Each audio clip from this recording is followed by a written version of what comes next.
Tsoka Malawi, kudalira anthu, Kufulatira Mulungu.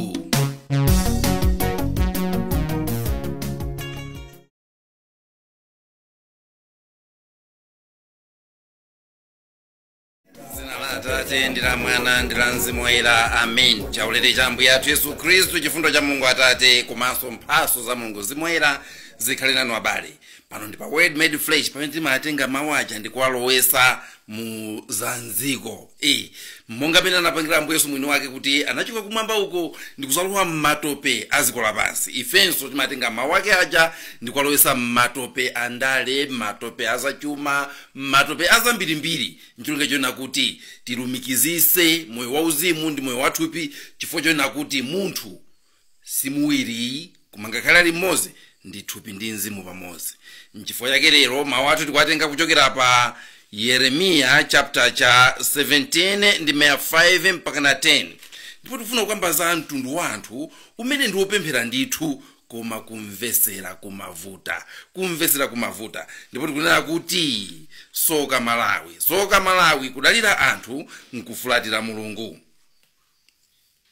Chauta akunena kuti tsoka kwa munthu wodalira munthu nzake, amene amagonera pa munthu nzake kuti amuthandize, pamene mtima wake wafulatira chauta. Woteroyo azakhala ngati chisamba mchipululu ndipo sazapeza zabwino. Azakhala mchipululu mopanda madzi, m'dziko la mchere mmene anthu sangathe kukhalamo.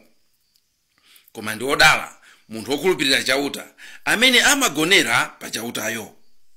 Azakhala ngati mtengo ozalidwa mphepete mwa mtsinje, umene umatambasula mizu yake m'mbali mwa madzi. Suopa kukatentha chifukwa masamba ake safota. Pa chaka chachilala sukuda nkhawa ndipo suleka kubereka zipatso. Mtima wa munthu ndi chinthu chonyenga kwambiri kupambana zinthu zonse. Kuyipa kwake nkosachizika, kodi ndani angathe kumvesa? Koma ine chauta ndimafufuza maganizo ndi kuyesa mtimawo. Ndimachitira munthu aliyense molingana ndi makhalidwe ake ndiponso moyenerera ntchito zake. Mawu a Ambuye. Tithokoze Mulungu. Popsa kwambiri ndi kumapeto kwa abale akuti Mulungu amapanga molingana ndi makhalidwe aliyense komanso moyenerera ndi ntchito zake. Kuti Mulungu nthawi zina mene ife tikupangira moyo wathu ndi menenso iye uja amatithandizira. Kodi munthu wakuda analakwa chani? Ndiye nkhani ya lero. Kodi munthu wakuda analakwa chani? Ili ndi funso limene limakhala likutizunza kwambiri m'moyo mwathu, maka pamene tiziyerekeza ife ndi anthu a mitundu ina. Kodi ife tidalakwa chani? Azungu ndiye tili nawo kutali kwa basi. Amwenye ndi awa akulamulira chuma chathu, mabizinesi athu, matauni athu onse. Machina alowa m'bwalo pang'ono akubwera. Onsewo akabwera ife ndiye timakhala antchito awo. Ife ndiye timalerera ana awo, kumagulisira m'mashopu mwawo, kukhala azilonda awo. Ndi awa alowanso ngakhale ku ndale zathu ndi kumathandiza kuononga chuma chathu cha ziko limene tinalandira mwaulemu ndi mwachikondi. Tsoka lathu ndi la mtundu wanji? Tsoka lathu linayambira kumwendo. Timadabwa nazo kuti kodi Ambuye akulola bwanji kuti zinthu zizichitika motere mwanjira imeneyi. Ife amene timazitchula kuti ndife ziko lopa Mulungu, ife anthu akuda amene Mulungu timankonda kwambiri. Chifukwa chani mpikisano wa chitukuko m'dziko lapansi ife tikumangokhala nambala chinkhotopo? Satana pena pake anatinamiza kuti tizingolimbikira kupemphera kopanda nako kumvesera. Kupemphera kopanda nako kumvesera ndikosathandiza chifukwa sikupempherayi. Mafunso onsewa amene ndafunsawa anayenera kumawadandaulitsa kwambiri atsogoleri athu, kaya ndi ampingo kaya ndi aziko, pakuti iwo ndi amene amazithemba kuti achiyendesa chinthuchi, ayendesa mtundu wanthu ndi kuwuvula mu ukapolo wa anthu a mitundu ina.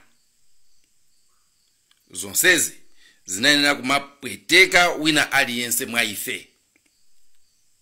Taonani, chifukwa chosafuna kukhala kumapeto kwa mitundu ya anthu, lero Amalawi ayamba kuthawa mdziko lino kumapita kukakhazikika maiko akunja, kuti mwina nawonso aziwerengedwa nawo pamodzi ndi anthu otukuka, anthu opambana. Taonani lero, anthu tinayamba kale kudana ngakhale ndi khungu lathu lomwe, ndikuyamba kumwa zoyeresa kuti tisiyane nawo mtundu wa masokawo, mtundu wakudawo, umene ukukhala ngati ndi mtundu wa kumidima. Mwamwano ena kumanena kuti sikuti tangoda ndi mtima omwe kokhayi, koma tinadanso ndi nzeru zomwe.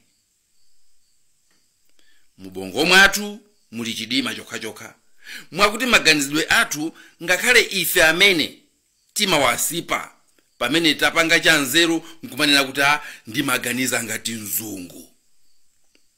Tikafika mu nthawi yake ndikumazitama ndayigwira tu nthawi ngati mzungu.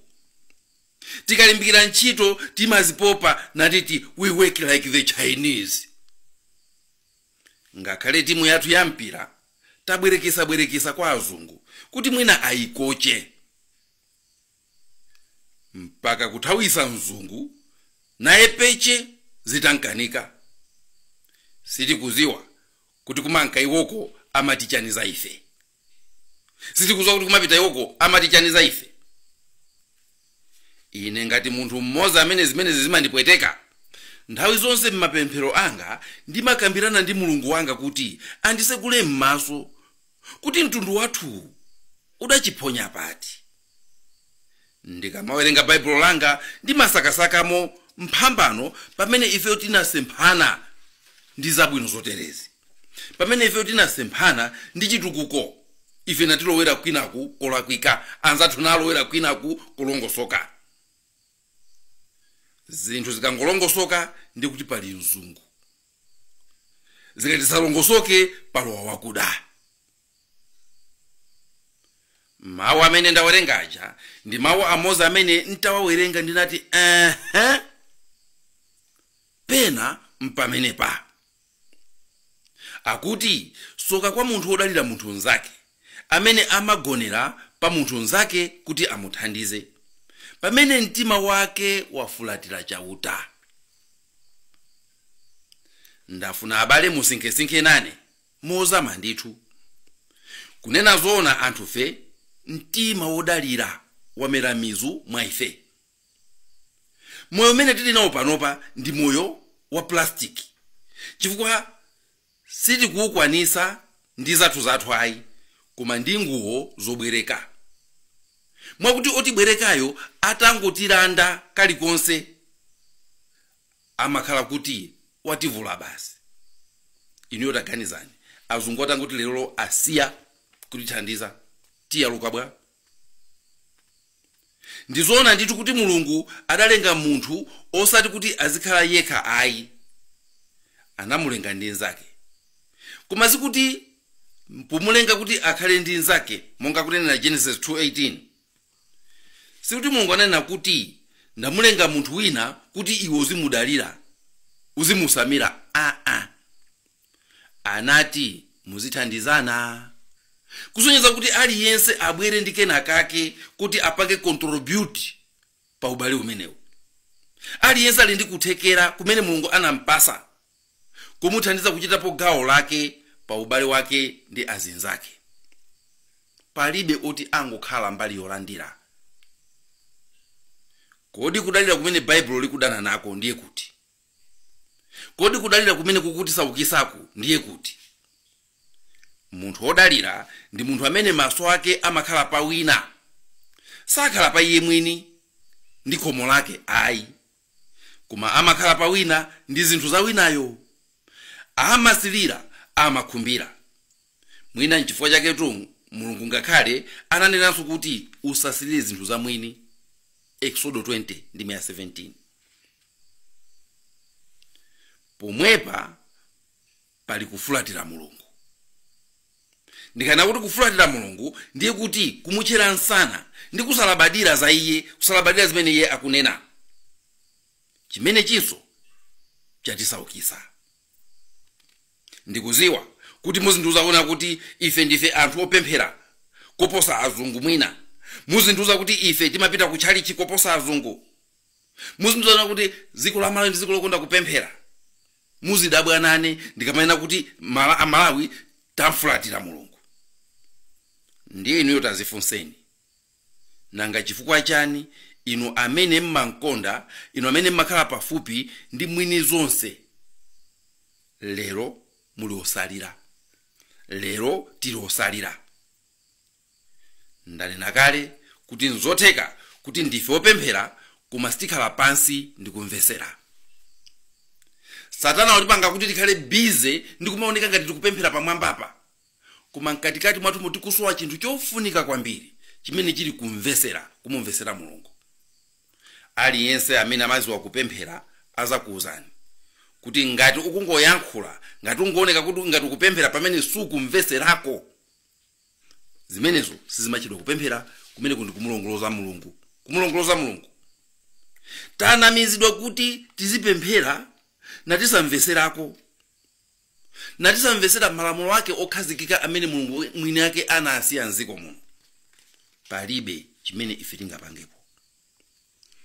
Pamene chidwi chathu chikutengeka ndi moyo wokoma wa anthu ena, moyo wokoma wa azungu, natisirira titakhala ngati iwo, natipempha kuti atigayire ndalama zogulira zinthu zimene iwo ali nazozo, kuti mwina taona ali ndi galimoto ndiye nafe tatigayire ndalama tigule galimoto ngati inu, kuti mwina mwake nafeso tikhale ngati iwo.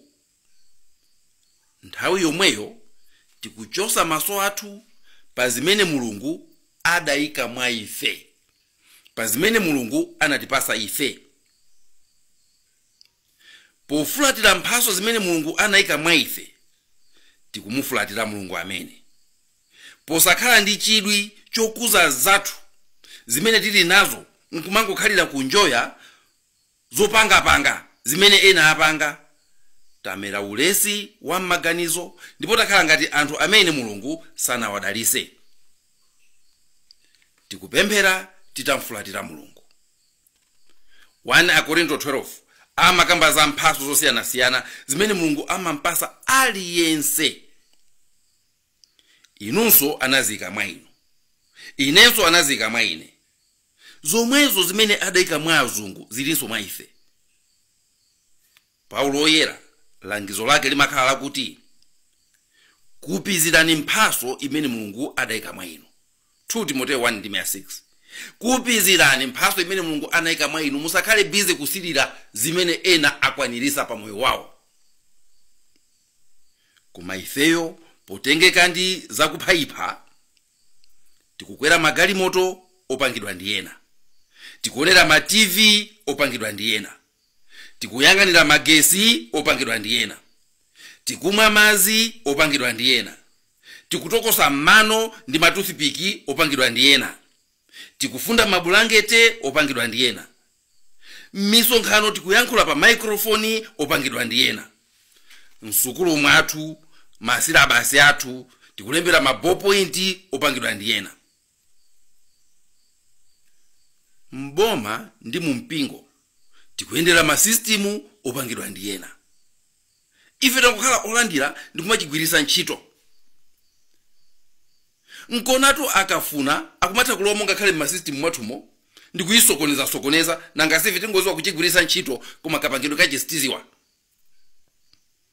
Cholinga cha Ulaliki kuno sikungouseka mtundu wanga ayi ndi kuunyozesa koma kuugunyuza kuti uzuke kutulo ndi kuyamba kuziyang'ana wokha. Aliyense mwa ife aziyambira pakuti kodi ndili ndi chani, Mulungu anandipasa chani. Tileke moyo othamangira zopangapanga zokuphapha, poti zimene zijanza pamwamba. Malo moti ife titukule za ife zomwe Mulungu anatipasa zimene zili mkati mwa ife. chitukuko cha panja si chitukuko.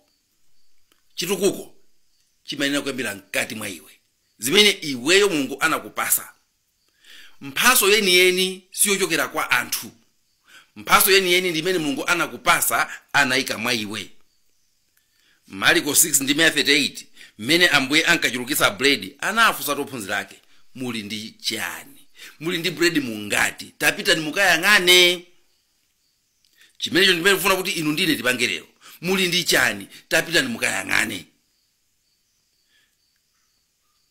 Atamuuza kuti tili ndi bread nsanu, sananene kuti zachepa, kapena ya zimene zopanda ntchito sizikwanira, ndikauza Atate anga kumwamba angokutumizirani, angotigwetsera za kumwamba. Ananena kuti chani? Bwera nazo ni kuno. Bwera nazo ni kuno. Zomwezo zimene muli nazo zochepazo, bwera nazo ni kuno. Pogwiritsa ntchito zomwezo, koma ndi mtima wothokoza, mosaziderera, anakwanirisa kuzichulukisa, ndipo aliyense kukwanira. Pamene ife timaphonya kuti zochepa zimene tili nazo ifezo tizitenge zomwezo, tisathamangire zimene ena apanga, koma tizitenge zomwezo ndi mtima wothokoza.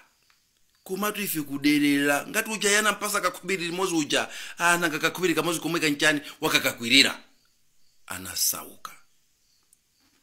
Mawu tawerengaja akunena kuti kudalira ena kumakupha ubongo, kudalira ena kumakupha manja, kudalira ena kumapangisa kuti iweyo mphaso zako ziume. Ndiye akuti munthu wotere sazapeza bwino. Akunena kuti azakhala mchipululu mopanda madzi, m'dziko la mchere limene anthu sangathe kukhalamo. Mwachidule azakhala kubaga moyo. Azakhala kubaga moyo, dziko la mchere kumene anthu sangathe kukhalako. Tamuyang'aneni Malawi. Tamuyang'aneni Malawi. Paja tili kwani? Tafika bwanji m'dziko la chilendoli? Tafika bwanji m'dziko la mchere limeneli? Tafika bwanji kubaga moyo? Chaka ndi chaka, zaka zonsezi, atsogoleri athu sanayike mtima mokwanira pakutiphunzitsa ngati mtundu ndi kutilimbikitsa kuti tiziyang'ana zathu zimene Mulungu anatipasa. Sanakhale chitsanzo atsogoleri athu, chifukwa pofuna chithandizo cha mankhwala akumayambirira ndi iwo amene kupita zipatala zakunja. Pa nthawi ya muliri ngati nthawi ya covid ija, mayankho awo onse anali imported, kunyoza ma local solutions, kunyoza mayankho asiku ndi siku. Nkhani yake makobiri basi. Chifukwa che mpaka na pano mukumamva iyayi bwera ndikubayeni mpaka na pano. Ndikumadabwa kuti kodi mukutibaya chitibayira inu ndi chani kweni. Akafuna maphunziro akumathamangira kunja ndi anawo. Atsogoleri athu atithandiza kufulatira Mulungu, pakufulatira zathu, pakufulatira mphaso zathu zakonkuno. Aliyense kaya umapemphera kaya sumapemphera, koma ukangokhala kuti zimene Mulungu anayika mwa iwe ulibe nazo chidwi, ndikumakhala ndi dovu ndi zimene anzako apanga kale, iweyo wamfulatira Mulungu. Wamfulatira Mulungu. Chifukwa cha Ambuye samanena kuti tizakada bwatu kumwambako.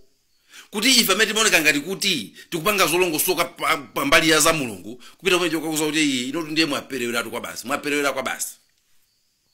Kundikumbuza nthawi imene ndili kukachebere, kunali uje ndimaphunzira Bible, ndi kunali chimene amachitwa kuti exegesis, kufotokozera mawu a Mulungu. Ndiye ndimamvetsera aphunzitsi mwachidwi kwa basi. Koma ndimadabwa kuti akabwera mayeso ndimakhoza 50 chakuti, 40 chakuti, 50 chakuti, 60 chakuti. Ine kumana kuti kumati munthu ndikunyitira ndikuyamba kuadaphunsa chiona kuti awatu mwina amadana nane. Kumano ndikupita chakumapeto kwa chaka changa chachiwiri, ndikumene ndinazazindikira kuti ndimasiya mbali yofunikira kwambiri imene ine ndimayidumpha kukangofikira kutanthauzira mawu aja. Ndipo mbali imeneyo inali mbali yofotokozera mbiri ya mawuwo, amene analemba mawuwo analemba kukuchitika chani. Mbali imene ine ndimayisiya the historical background. Ndipo sakana ndipasa timaliso okwanira tifuna kuti mbali imene ndimayisiya, koma ine mutu mwangamo ndimayena kuti apapa ndiye ndikajapo 90 osaziwa kuti ndikusiya chofunikira. Ndiye ndikuti Amalawi titakumachira kuti ndife anthu opa Mulungu, titakumachira kuti ndife anthu amene tikupemphera kwambiri, titakumachira kuti ndife anthu amene Mulungu tili naye pafupi, koma kusalira kwathu ndafuna kuti pase maganizo. Kusalira kwathu kuti pangize kufusa una kuti pena pakina china kimuna sichikuyenda bwino. Ndiye ndikunena kuti posayang'ana zimene Mulungu anayika mwa ife ndikumathamangira mphaso zongopasidwa ndi anthu, ifeyo timafulatira Mulungu. Asogoleri athu ndikunena kuti sana tithandize kulimba mtima kuti titha kutokosa mano ndi masache athu omwe kwinaku nati asongola moyenerera mpaka natizafike pamene anzathu ali.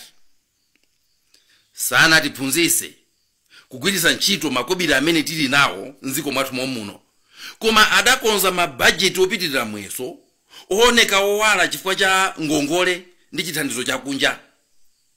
Anatisogolera umasikini pomatumbwa kuti aine ndikapita kunja ndimakabwerako ndi ndalama za azungu, osati ndalama zoti anakapanga kukunja kwa iwowo, koma ndalama zimene anakapemphesa. Kusintha kusowa kupirira, kupeza bwino kusowa kuzimana, kutembenuza zinthu kusowa kuchilimika. Ambuye Yesu pobwera sanabwere mozangobwereza zimene asogoleri ena akale ankachita. Iye anabwera momveka bwino, munamva kuti anthu akale aja anawauza mwakuti, koma ine amene ndi amene wabwera kuzasintha zinthu. Mateyo 5. Sanatenge mchitidwe wawo wa asogoleri akale, iwo amene ankamva kukoma kutumikiridwa, koma iye anasankha kutumikira, kufera ziko kuti akhale chisanzo kwa tonsefe. Anali msogoleri ofera anthu, osati ofuna kuti anthu amufere iye ayi. Mwachidule anasogolera njira yotulusira anthu mu ukapolo. Iye anali pasogolo. Popita ku Yerusalemu anasogola ndi iye, Luka 9:51. Izi zinzosowa chamuna nkona asogolera ambiri zimawakanika. Maparishi athu ambiri akukanika kuti azuke chifukwa cha kusazivomereza kuti ife tili pansi ndipo tiyenera kuyambira pansi pompano. Makomo ambiri moyo ukuwakanika chifukwa saziyang'ana kuti kodi Mulungu anatipasa chani pakhomo pano. Malo moti akuze mphaso zawo zija ali bize kuzipha, pakumamenyana, pakumadana, pakumalozana zala. Talowa moyo wongogula wosaziwa kupanga zinthu. Wopanga uja akatopa kapena akamwalira, woziwa kungogula uja amazungulira mutu. Ukazolowera kumangogula zinthu na usatha kupanga, wopanga uja akangomwalira, iwe uzolowera kugula iwe umazungulira mutu, umabayizika. Kufulatira Mulungu sikusapemphera kokhayi, koma kusafuna kuzindikira zimene Mulungu wayika mwa iwe ndi kuzigwiritsa ntchito mopitirisa pasogolo ufumu wa Mulunguyo ndi ubwino wa anthu. Tikulephera kuonesa kuti ifenso ndife zithunzi za Mulungu. Tili below average ngati kuti Mulungu wake amene anatilenga ife siye mwe amene analenga azungu. Ngati sikuti siye mwe analenga amwenye, siye mwe amene analenga amachaina. Titangoti tasintha kamvesedwe kathu kamawu a Mulungu, titangoti tayamba kuzidalira zimene Mulungu adayika mwa ife, titangoyamba kugonera pa Mulungu osati pa munthu nzathu, titangoyamba kugwiritsa ntchito mphaso zimene Mulungu anatipasa osati mphaso zopasidwa ndi anthu, mawu aja akuti tizakhala ngati mtengo ozadwa mphepete mwa mtsinje, tizabala tokha zipaso, tizibzale tokha mu mphaso za Mulungu, ndipo tizakhala ngati mtengo umene watambalisa mizu yake mbali mwa madzi, akuti olokuka matentha sizidzaopa ayi. Koma taonani, nyengo ikangoti pang'ono-ng'ono yasintha, ife tayamba kale kulira. Anzathu tikwadalirawo afukula nzeru ndi luntha zimene Mulungu adawayika mwa iwo. Atipangira mafoni, ife tingogwiritsa ntchito. Akafunanso akutha kulowa mafoni mwathu momo ndi kupangamo zimene iwo akufuna. Asanduka ngati milungu yathu ndithu. Mawaja akuti tikayika chidwi chathu pa mphaso zimene Mulungu adayika mwa ife, osati pa mphaso zapanja zochokera kwa anthu ena zongopasidwa, pa chaka chachilala sitizada nkhawa ndipo sitizaleka kubereka zipaso. Yambani ndinu pakhomo panu, muli ndi chani? Mulungu adakupasani chani? Ngati kanthuko mulibe, lolerani kuvutika m'malo mukatenga ngongole. Musazipase chizolowezi chopemphesa ndi kuzionesa ngati mphawi amene sangathe kupanga chilichonse kupatula kumvesa chisoni kuti anthu amuganizire. Zitukuleni nokha, zitukulireni mphaso zimene zili mwa inu. Mwakuti ngati kuli kupempha chithandizo, pemphani kuti atukule mphaso zimene zili mwa inu, osati kuti akupaseni zoti mudye kapena mungogwiritsa ntchito. Umphawi umapasa nzeru, koma mphawi wozolowera kupemphesa amayenda ndi ubongo obuntha. Ambuye sananenetu kuti pemphesani ndipo muzalandira ayi, anati pemphani. Upemphe pamene wapereweredwa kuti ufike pa chimene chizakuthandize pa moyo wako wa siku ndi siku kusogoloko. Usapemphese pamene ulibe kena kalikonse, chifukwa ponena kuti ulibe kanthu ukumfulatira Mulungu amene. Ndipo ananeneratu Ambuye Yesu kuti amene alibe kanthu azamulanda ngakhale kakang'ono kamene iye ali nako. Mateyu 13:12. Azamulanda chifukwa kuti akuderera kamene Mulungu anampasa, ndipo wakasiya kamene kaja ali ndi chidwi ndi za anzake amene atukula mphaso zawo. Nachi chifukwa chake Amalawi ife ngati sitisintha, soka lathu sositizasintha. Tili ndi soka. Mwina timazona ngati ndife anthu opemphera ndipo tili pa ubale wabwino ndi Mulungu. Koma lero ndikunena kuti inu ndine timamfulatira Mulungu. Timamfulatira chifukwa kuti timataya zimene Mulungu anayika mwa ife. Sitilabada zokuza zimene Mulungu anayika mwa ife. Tili bize kungolandira kuchokera kwa ena zopanga-panga, tili bize kukangogula zopanga-panga zotheka-theka. Ndipo mtima umenewo watilowa. Tiyena abale, Mulungu tisamunyozese pomakhala ngati kuti samatikonda, amatikonda. Koma tizimvesera mawu ake ndi chidwi ndi kusatira zimene iye amatiuza pa moyo wathu wa siku ndi siku. Munali ndi ine Elizeo Nthalika. Dzina la Atate ndi la Mwana ndi la Mzimu Woyera.